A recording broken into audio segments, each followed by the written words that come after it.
Common sense today for many people means building walls, not bridges.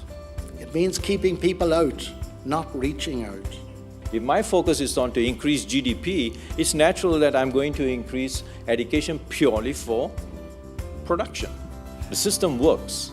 The question is, do we want this system? And at the end, what is human well-being?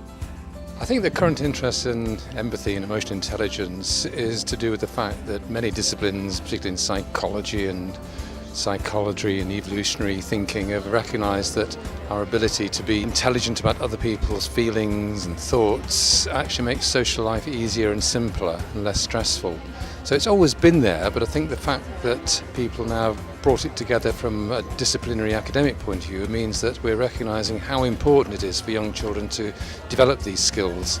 And I think today's conference is a brilliant way of bringing a number of these disciplines together to explain and articulate how the world is beginning to understand the key nature of emotional intelligence for children's social development as well as their intellectual development. So one of the major themes emerging today has been the fact that we need to think about empathy not just in the context of education in secondary school, which I'm very interested in, and we presented on that, but we also learned from Kathleen Lynch today that we need to think about empathy as a policy and real understanding for people who are impoverished, people who are in difficulty in their lives, and that the state has a responsibility really to be empathic towards people who experience difficulty in their lives, from poverty right through to disability, right through to issues of racial profiling. Ciara Bethany Griefa and Aisling Dunphy, two great youth researchers, really emphasised in their own way, firstly, that we have to get empathy education in schools, but also that we have to really think about how we move from passive empathy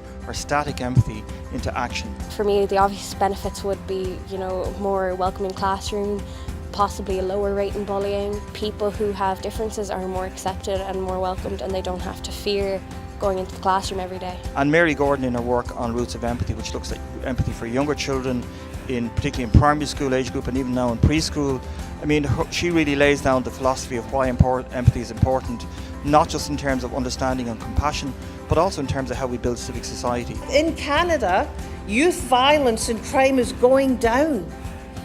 It's going down significantly.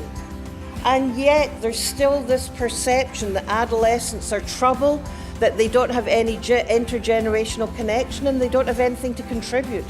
So we have a job to do in building the society that shows empathy towards our adolescents so that their own wondrous stories can be shown through.